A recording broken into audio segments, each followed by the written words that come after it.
पण निश्चितपणे मला तुम्ही फोन करा.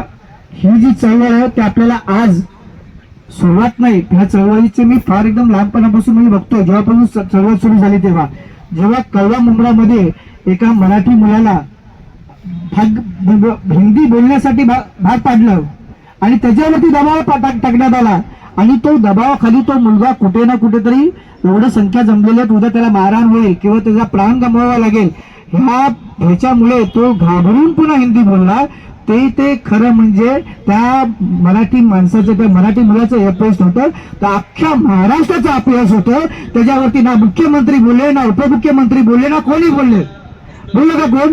तिथे आमचे सुनील साळुंखे साहेब भांडूप पोलीस स्टेशनला गेले होते. असा प्रकार बाकी घडला तरी चालेल, पण भांडूप कधी घडला नाही पाहिजे. तर जोरदार टाळ्या वाजल्या होत्या.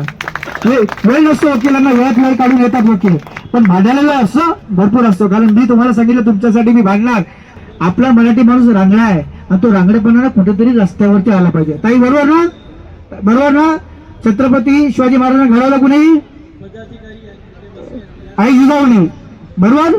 तुम्ही बोलली घ्या जा आणि लढ. पण आताच्या आमच्याकडे जिजाऊ आहेत काय? कशा जिजाऊ आहेत त्या?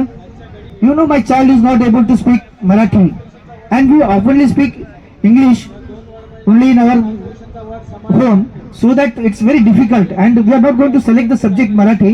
It's Hindi is better because it's a scoring subject. मुलाला आनंद असतो ना, तो कधी पण काय बोलतो, अरे माझी आई मराठी आहे, माझं हे सगळ्या गोष्टी आहे.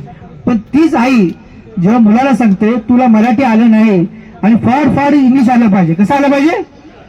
फ्लुएंट पण नाही, तिथे आई थोडीशी म्हणजे माघार येते आणि बोलते फार इंग्लिश आली पाहिजे. जेव्हा आई तसं हे करते तेव्हा तो मुलगा पण इंग्लिशवरती प्राधान्य देतो आणि मराठीवरती कुठे ना कुठेतरी दुर्लक्ष होतं.